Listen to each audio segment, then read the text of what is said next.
6 tahap proses pengembangan produk beserta contoh. Pertama yaitu pengembangan ide atau ideasi. Tahap awal proses pengembangan produk dimulai dengan menghasilkan ide produk baru. Tahap ide awal adalah saat melakukan curah pendapat tentang konsep produk berdasarkan kebutuhan pelanggan, harga, dan riset pasar.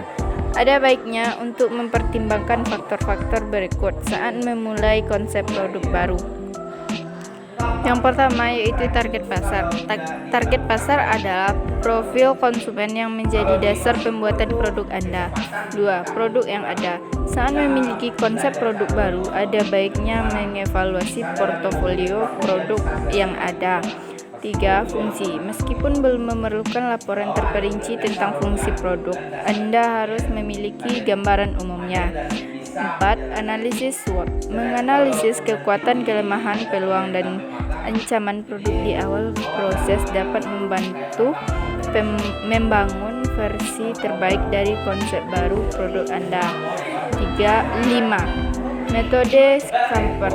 Untuk menyebarkan ide, gunakan metode curah pendapatan seperti Scamper yang melibatkan substitusi, penggabungan, adaptasi, modifikasi, penggunaan lain, eliminasi, atau penataan ulang konsep produk. Yang kedua yaitu definisi produk. Selama tahap definisi produk, Anda harus menentukan spesifikasi termasuk analisis bisnis, yaitu analisis bisnis terdiri dari pemetaan strategi distribusi, strategi akomodatif, dan analisis pesaing yang lebih mendalam.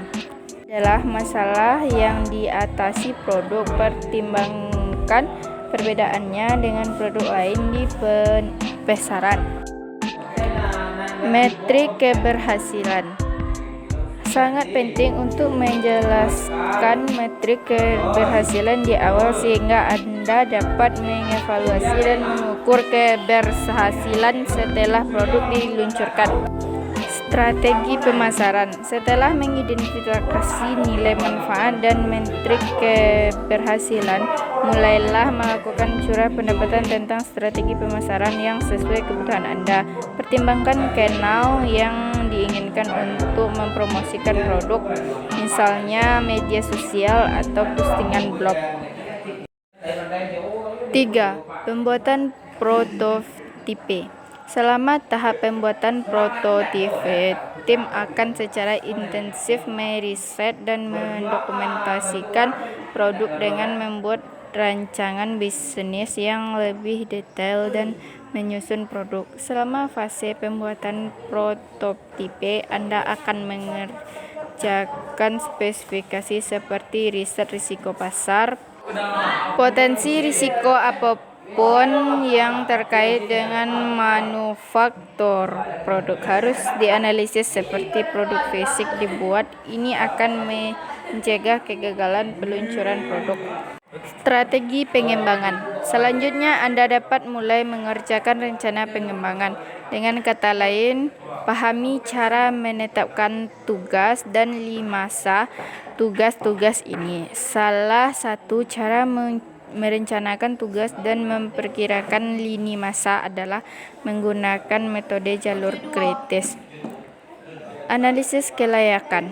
Langkah selanjutnya dalam proses ini adalah mengevaluasi strategi produk berdasarkan kepentingan tambahan.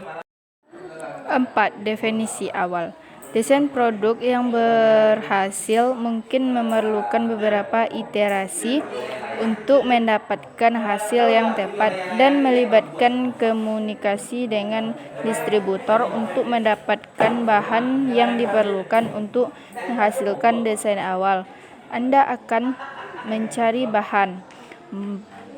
Mencari bahan memainkan peran penting dalam merancang mangkuk awal.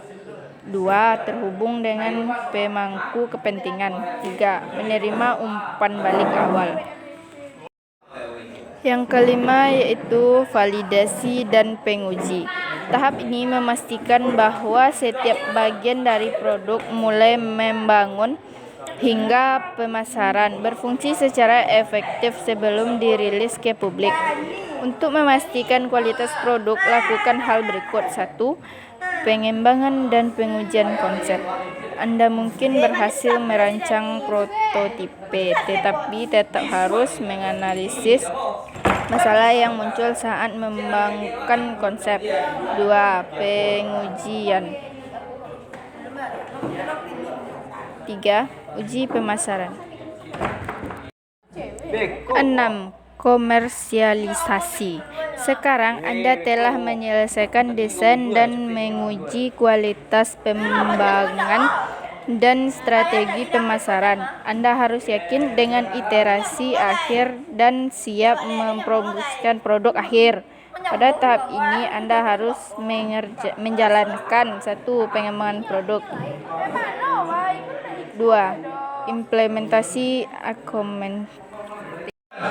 Dan itulah penjelasan saya. Terima kasih sudah menonton.